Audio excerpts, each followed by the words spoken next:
ओम श्री सद्गुरु परमात्मने नमः। श्री योग वासिष्ठ महारामायण निर्वाण प्रकरण सर्ग 82। श्री वशिष्ठ जी बोले, हे रामचंद्र जी, राजा और कुंभज का 3 मुहूर्त पर्यंत संवाद हुआ। फिर उसके उपरांत दोनों उठ खड़े हुए और चले। निकट एक तालाब था जहां बहुत कमलिनी लगी हुई थी। वहां पहुंच दोनों ने स्नान करके गायत्री जप और संध्या की और पूजा करके फिर वे वहां से चले और वन कुंजों में आए। तब कुंभज ने कहा, चलिए। राजा ने कहा, अच्छी बात है, चलिए। निदान दोनों चले और बहुत नगरों, देशों, ग्रामों और तीर्थों को देखते हुए नाना प्रकार के वनों में जो फूल और फल संयुक्त थे और मरुस्थल में वे विचरे। हे रामचंद्र जी, ऐसे तीर्थ आदिक सात्विक स्थानों, सुंदर वन आदिक राजसी स्थानों और मरुस्थल आदिक तामसी स्थानों में वे विचरे, पर हर्ष या शोक को न प्राप्त हुए और समता में ही रहे। हे रामचंद्र जी, कुंभज के फिरने का यह प्रयोजन था कि देखे राजा शुभ अशुभ स्थानों को देखकर हर्ष शोक करेगा अथवा न करेगा। पर राजा हर्ष शोक को न प्राप्त हुआ।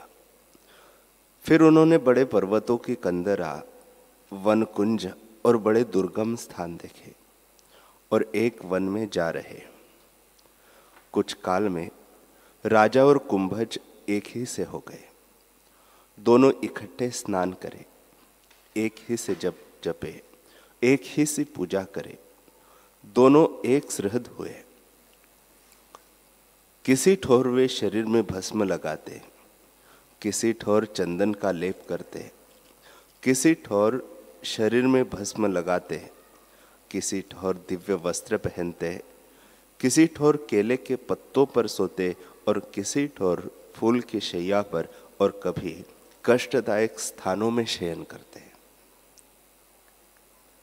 हे रामचंद्र जी, ऐसे शुभ अशुभ ठोरों में भी वे ज्यों के त्यों रहे और हर्ष शोक को न प्राप्त हुए।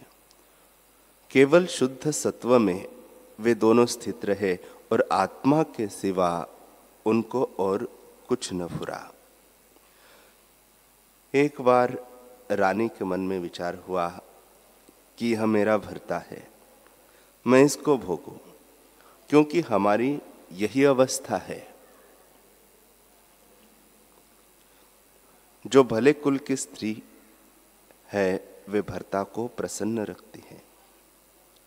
राजा का शरीर भी देवता का सा हो गया है और स्थान भी शुभ है। जब तक शरीर है तब तक शरीर के स्वभाव भी साथ है। फिर विचार किया कि राजा की परीक्षा भी करूं कि यह क्या कहता है। इतना विचार कर कुंभज ने कहा, हे राजन, अब हम स्वर्ग में जाते हैं, क्योंकि चैत्र शुक्ल प्रतिपदा को ब्रह्मा जी ने सृष्टि उत्पन्न की है।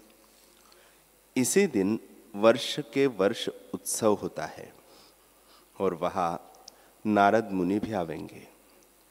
मेरे आने तक तुम समाधि में रहना। जब समाधि से उतरो तो फूलों को देखना। ऐसे कहकर उसने फूलों की मंजीरी राजा को दी और राजा ने भी कुंभज को फूल की मंजीरी दी। जैसे नंदनवन में स्त्री भर्ता के हाथ में दे और भर्ता स्त्री के हाथ में दे, वैसे ही परस्पर दोनों ने दी। फिर कुंभज आकाश को उड़ा और जैसे मेघ को मोर देखता है वैसे ही राजा देखता रहा। जहां तक राजा की दृष्टि जाती थी वहां तक रानी ने कुंभज का शरीर रखा और जब दृष्टि से अगोचर हुई तब फूलों की माला जो गले में थी तोड़कर राजा के ऊपर डाल दी और चुड़ाला का शरीर धारण कर आकाश को लांघ अपने अंतःपुर में पहुंची। निदान राजा के स्थान पर बैठकर सबको अपने अपने स्थानों में स्थित किया और प्रजा की खबरें सुनकर फिर वहां से उड़ी। सूर्य की किरणों के मार्ग से मेघमंडल को लांघती हुई जहां राजा का स्थान है, वहां आकर देखा कि राजा वियोग से शोकवान है। इसलिए आप भी कुंभज के रूप में उदास राजा के आगे आइए। राजा ने कहा, हे भगवान, तुमको शोक कैसे हुआ है? ऐसा कौन कष्ट है जो तुमको मार्ग में हुआ है? सब दुखों का नष्ट करने वाला ज्ञान है। जो तुम ऐसे ज्ञानवानों को शोक हो तो औरों की क्या बात कहनी है? हे मुनि, तुमको दुख का कारण कोई नहीं, तुम क्यों शोकवान हुए हो? तुमको कौन अनिष्ट प्राप्त हुआ है? तब कुंभज ने कहा, हे राजन, मुझे एक दुख है सो कहता हो। जो मित्र पूछे तो सत्य ही कहना चाहिए और दुख भी नष्ट होता है। जैसे मेघ जड़ और शाम होता है और उसका स्वजन जो खेत और पृथ्वी है उसके ऊपर वह वर्षा करता है तो उसकी जड़ता और शामता नष्ट हो जाती है। इससे मैं तुमसे कहता हूं, हे राजन, जब तक स्वर्ग में सभा स्थित थी तब तक मैं नारद के पास रहा। जब सभा उठी तब नारद मुनि भी उठे और मुझसे कहा कि जहां तेरी इच्छा हो वहां जा, और मैं भी जाता हूं। नारद एक ही जगह में नहीं ठहरते, विश्व में घूमते फिरते हैं। तब मैं आकाश को चला तो एक जगह सूर्य से मिलाप हुआ और मैं मेघ मार्ग से तीव्र वेग से चला। जैसे नदी पर्वत से तीव्र वेग से आती है, वैसे ही मैं तीव्र वेग से चला आता था। मैंने देखा कि दुर्वासा ऋषिश्वर महामेघ की तरह श्याम वस्त्र पहने हुए और भूषण संयुक्त जैसे बिजली का चमत्कार होता है वैसे उड़े आते हैं। भूषणों का चमत्कार देखकर मैंने दंडवत करके कहा, हे मुनीश्वर, तुमने क्या रूप धरा है जो स्त्रियों का सा लगता है? दुर्वासा ने तब रुष्ट होकर मुझसे कहा, हे ब्रह्मा के पौत्र, तू क्या कहता है? ऐसा मुनीश्वर के प्रति कहना उचित नहीं। हम क्षेत्र है, जैसा बीज क्षेत्र में बोइए वैसा ही उगता है। तूने मुझे स्त्री कहा है, इससे तू भी स्त्री होगा और रात्रि को तेरे सब अंग स्त्री के हो जाएंगे। हे मुनीश्वर, जो कल्याणकृत ज्ञानवान पुरुष है उनमें नम्रता होती है। जैसे फल संयुक्त वृक्ष नम्र होता है, वैसे ही ज्ञानी भी नम्र होता है। ऐसे वचन तुझे न कहना चाहिए। हे राजन, यह सुनकर मैं तुम्हारे पास चला आया और मुझे लज्जा आती है कि स्त्री का शरीर रखकर देवताओं के साथ मैं कैसे विचरूंगा, यही मुझको सोच है। राजा ने कहा, क्या हुआ जो दुर्वासा ने कहा और स्त्री का शरीर हुआ? तुम तो शरीर नहीं, निर्लेप आत्मा हो। हे मुनीश्वर, तुम अपनी समता में स्थित रहते हो। ज्ञानवान पुरुष को हे उपादेय कुछ नहीं रहता, वह तो अपनी समता में स्थित रहता है। तब कुंभज ने कहा, हे राजन, तुम सत्य कहते हो। मुझे क्या दुख है? जो शरीर का प्रारब्ध है सो होता है। यह ईश्वर का नियम है कि जब तक शरीर रहता है तब तक शरीर के स्वभाव भी रहते हैं। शरीर का स्वभाव त्याग करना भी मूर्खता है। जिस स्थान में ज्ञान की प्राप्ति हो उसी चेष्टा में विचरिए। इंद्रियों को रोकना और मन से विषय की चिंता न करना भी मूर्खता है। इंद्रियों और देह की चेष्टा ज्ञानवान भी करते हैं, परंतु उसमें बंधते नहीं। इंद्रियां विषयों में बरतती है। ईश्वर का आदि नियम इसी प्रकार है। हे राजन, नियम या नीति का त्याग किसी से नहीं किया जाता, इससे उसका क्यों त्याग करिए। यह नीति है कि जब तक शरीर है तब तक शरीर के स्वभाव भी होते हैं।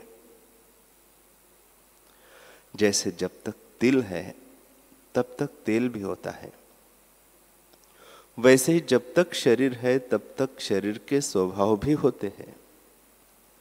जो ज्ञानवान पुरुष है वे देह और इंद्रियों से चेष्टा भी करते हैं, परंतु उसमें बंधते नहीं, पर अज्ञानी उसमें बंध जाते हैं। चेष्टा तो ज्ञानी भी करते हैं, अज्ञानी भी करते हैं। जैसे ब्रह्मा, विष्णु, रुद्र आदि जो ज्ञानवान हैं वे सब चेष्टाएं करते हैं, परंतु किसी में नहीं बंधते हैं। हे राजन, वैसे ही जो अनिश्चित आकार प्राप्त हो और जिसको शास्त्र प्रमाण करे उसको भोगने में कुछ दोष नहीं। राजा बोले, हे भगवान, ज्ञानवान को दोष कुछ नहीं। जो सत्ता समान में स्थित है उसे दोष नहीं होता। अज्ञानी शरीर के दुख अपने में देखता है, उनसे दुखी होता है, और ज्ञानवान शरीर के दुख अपने में नहीं देखता। हे रामचंद्र जी, इतने में सूर्य अस्त हुआ। तब राजा और कुंभज दोनों ने सायंकाल में संध्या करके जप किया। जब रात्रि हुई, तारागण निकले और सूर्यमुखी कमलों के मुख मुंद गए, तब कुंभज ने कहा, हे राजन, देखो मेरे सिर के बाल बढ़ते जाते हैं, वस्त्र भी टखने तक हो गए हैं और स्तन भी स्त्री किनाई है। निदान चुड़ाला लक्ष्मी किनाई महासुंदर स्त्री हो गई। उसको देखकर राजा को एक मुहूर्त शोक रहा। उसके उपरांत सावधान होकर बोला, हे मुनि, क्या हुआ जो तुम्हारा शरीर स्त्री का हुआ? तुम तो शरीर नहीं आत्मा हो, इससे शोक क्यों करते हो?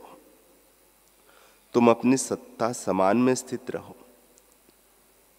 जब रात्रि हुई तब रानी ने महासुंदर रूप रखकर फूलों की शैया बिछाई और उस पर दोनों इकट्ठे सोए।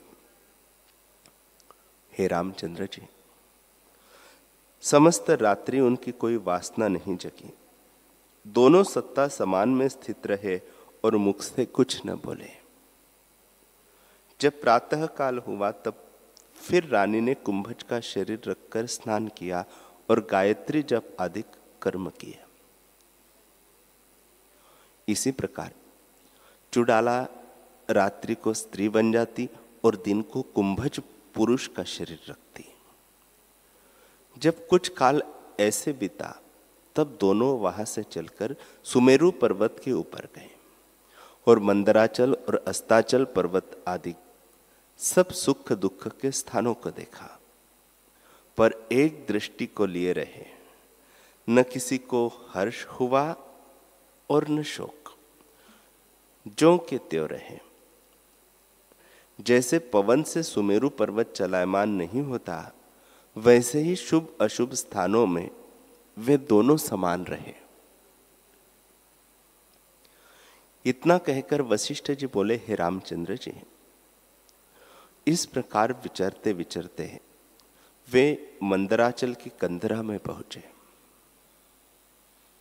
तो वहां कुंभज रूप चुड़ाला ने राजा से परीक्षा के निमित्त कहा, हे राजन, जब मैं रात्रि को स्त्री होती हूं तब मुझे भर्ता के भोगने की इच्छा होती है, क्योंकि ईश्वर का नियम ऐसा ही है कि स्त्री को अवश्यमेव पुरुष चाहिए। जो उत्तम कुल का पुरुष होता है उसको कन्या विवाह करके पिता देता है, अथवा जिसको स्त्री चाहे उसको आप देख ले। इससे हे राजन, मुझे तुमसे अधिक कोई नहीं देख पड़ता। तुम मेरे भर्ता हो और मैं तुम्हारी स्त्री हूं। तुम मुझे अपनी भार्या जानकर जो कुछ स्त्री पुरुष चेष्टा करते हैं सो किया करो। मेरी अवस्था भी यौवन है और तुम भी सुंदर हो। ज्ञानवान अनिच्छित प्राप्त हुए का त्याग नहीं करते। यदि तुमको इच्छा न हो तो भी ईश्वर की नीति इसी प्रकार है। उसके उल्लंघन से क्या सिद्ध होगा? जो अपने स्वरूप सत्ता में स्थित है उसको ग्रहण त्याग की कुछ इच्छा नहीं, परंतु जो नीति है वह करनी चाहिए। राजा बोला, है साधु, जो तुम्हारी इच्छा हो सो करो। मुझको तो तीनों जगत आकाश रूप भासित होते हैं। मुझे प्राप्त होने से कुछ सुख नहीं और अप्राप्ति में दुख नहीं, और न कुछ हर्ष शोक है। जो तुम्हारी इच्छा हो सो करो। कुंभज बोले, हे राजन, आज ही पूर्णमासिका का भला दिन है और मैंने आगे से लग्न भी गिन रखा है। इसे मंदराचल पर्वत की कंदरा में बैठकर विवाह करो। निदान राजा और कुंभज दोनों उठे और जो कुछ सामग्री शास्त्र की रीति से थी वे इकट्ठी कर दोनों ने गंगा में स्नान किया। वस्त्र, फूल, फल आदि जो विवाह की सामग्री है सो एकत्र की। कल्प वृक्ष से लेकर दोनों ने फल भोजन किए। सूर्य अस्त हुआ तो दोनों ने संध्या उपासना की। कुंभज ने राजा को दिव्य वस्त्र और भूषण पहनाए और सिर पर मुकुट रखा। फिर कुंभज ने अपना शरीर त्याग कर स्त्री का शरीर धारण किया और राजा से बोला, हे राजन, अब तू मुझे भूषण पहना। तब राजा ने संपूर्ण भूषण, फूल और वस्त्र उसे पहनाए और वह पार्वती की नई सुंदर बनी। तब चुड़ाला ने कहा, हे राजन, मैं अब तेरी स्त्री हूं और मेरा नाम मदनिका है। तुम मेरे भर्ता हो। मुझे तुम कामदेव से भी सुंदर लगते हो। वशिष्ठ जी बोले, हे रामचंद्र जी, इस प्रकार चुड़ाला ने बहुत कुछ कहा तो भी राजा का चित्त हर्ष को न प्राप्त हुआ और वह विराग से शोकवान भी न हुआ, ज्यों का त्यों ही रहा। इसके उपरांत जब विवाह का आरंभ हुआ तो चंदन आदि सामग्री और सुवर्ण के कलश पास रखकर देवताओं का पूजन किया और जो शास्त्र की विधि थी वह संपूर्ण करके मंगल किया। फिर रानी ने यह संकल्प किया कि संपूर्ण ज्ञान निष्ठा तुम्हें दी, और राजा ने संकल्प किया कि संपूर्ण ज्ञान निष्ठा तुम्हें दे दी। जब रात्रि 1 प्रहर रह गई तब राजा और रानी ने फूलों की शैया बिछाकर शयन किया और आपस में चर्चा ही करते रहे। प्रातःकाल कुंभज ने स्त्री का शरीर त्याग कर कुंभज का शरीर धरा और स्नान संध्यादि कर्म किया। हे रामचंद्र जी, इसी प्रकार 1 मास पर्यंत मंदराचल पर्वत में वे रहे। रात्रि को रानी स्त्री का शरीर रखती और दिन को कुंभज का शरीर रखती। जब तीसरा दिन होता तब राजा को शयन कराकर राज्य की सुध लेती और फिर आकर राजा के पास शयन करती। वशिष्ठ जी बोले, हे रामचंद्र जी, जब वहां से वे चले तो अस्ताचल पर्वत में जाकर रहे और उदयाचल, सुमेरु, कैलाश इत्यादि पर्वतों की कंदराओं और वनों में रहे। कहीं 1 मास, कहीं 10 मास, कहीं 5 दिन, कहीं 7 दिन रहे। इसी तरह जब एक वन में आए तब रानी ने विचार किया कि इतने स्थान राजा को दिखाए तो भी इसका चित्त किसी में नहीं बंधा। इससे अब और परीक्षा लो। ऐसे विचार कर उसने अपनी ऐसी माया फैलाई कि 33 कोटि देवता सहित इंद्र के आगे किन्नर, गंधर्व, सिद्ध और अप्सरा नृत्य करती आई। सर्व सामग्री संयुक्त इंद्र को देखकर राजा उठा और बहुत प्रीति से उसकी पूजा करके बोला, हे त्रैलोक्य के पति, तुम किस लिए वन में आए हो, सो कहो। इंद्र ने कहा, हे राजन, जैसे पक्षी ऊपर आकाश में उड़ता है और उसकी पेटी में तागा होता है, उससे उड़ता हुआ भी नीचे आता है, वैसे ही हम ऊर्ध्व के वासी तप और शुभ लक्षणों के तागे रूपी गुणों को श्रवण करके स्वर्ग से खींचे चले आते हैं। इस प्रकार हमारा आना हुआ है। इससे हे राजन, तुम स्वर्ग को चलो और स्वर्ग में स्थित होकर दिव्य भोगों को भोगो। एरावत हाथी पर अथवा उच्च श्रवा घोड़ा जो क्षीर समुद्र के मंथन से निकला है, उस पर सवार होकर चलो। अणिमा, महिमा, गरिमा आदि 8 सिद्धियां भी विद्यमान हैं। जो इच्छा हो सो लो और स्वर्ग में चलो। हे राजन, तुम तत्ववेत्ता हो, तुमको ग्रहण या त्याग करना कुछ नहीं रहा, परंतु जो अनिच्छित प्राप्त हो उसका त्याग करना योग्य नहीं। इसे स्वर्ग में चलो। राजा बोले, हे देवराज, जाना वहां होता है जहां आगे न गया हो, और जहां आगे ही गए हो वहां कैसे जावे। हे देवराज, हमको सब जगह स्वर्ग ही देख पड़ता है। जो वहां स्वर्ग हो और यहां न हो तो जाना भी उचित है, परंतु जहां हम बैठे हैं वही हमें स्वर्ग भासित होता है। इससे हम कहां जावे। हमको तीनों लोग स्वर्ग ही भासित होते हैं और सदा स्वर्ग रूप जो आत्मा है हम उसी में स्थित है। हमको सर्वत्र स्वर्ग है। हम सदा तृप्त और आनंद रूप हैं। इंद्र बोले, हे राजन, जो विदित वेद पूर्ण बोध है वे भी यथा प्राप्त भोगों को सेवते हैं, तो तुम क्यों नहीं सेवते। इंद्र ने ऐसे जब कहा तब राजा इतना कहकर चुप हो गया। फिर इंद्र ने कहा, भला जो तुम नहीं आते हो तो हम ही जाते हैं।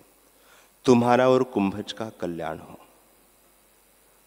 हे रामचंद्र जी, ऐसे कहकर इंद्र उठ खड़ा हुआ और चला। पर जब तक वह देख पड़ता था तब तक देवता भी साथ दिखते थे। फिर जब दृष्टि से अगोचर हुए तब अंतर्धान हो गए। जैसे समुद्र से तरंग उठकर फिर लीन हो जाते हैं और जाना नहीं जाता कि कहाँ गए, वैसे ही इंद्र अंतर्धान हो गया। वह इंद्र कुंभज रूप जुड़ाला के संकल्प से उठा था। जब संकल्प लीन हुआ तब अंतर्धान हो गया। जुड़ाला ने देखा कि ऐसे ऐश्वर्य, सिद्धि और अप्सराओं के प्राप्त होने पर भी राजा का चित्त समता में रहा और किसी पदार्थ में नहीं बंधा है।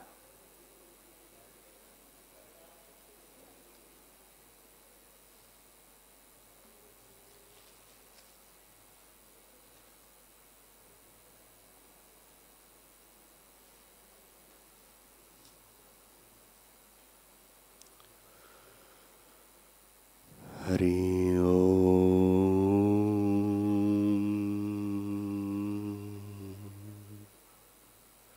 हरि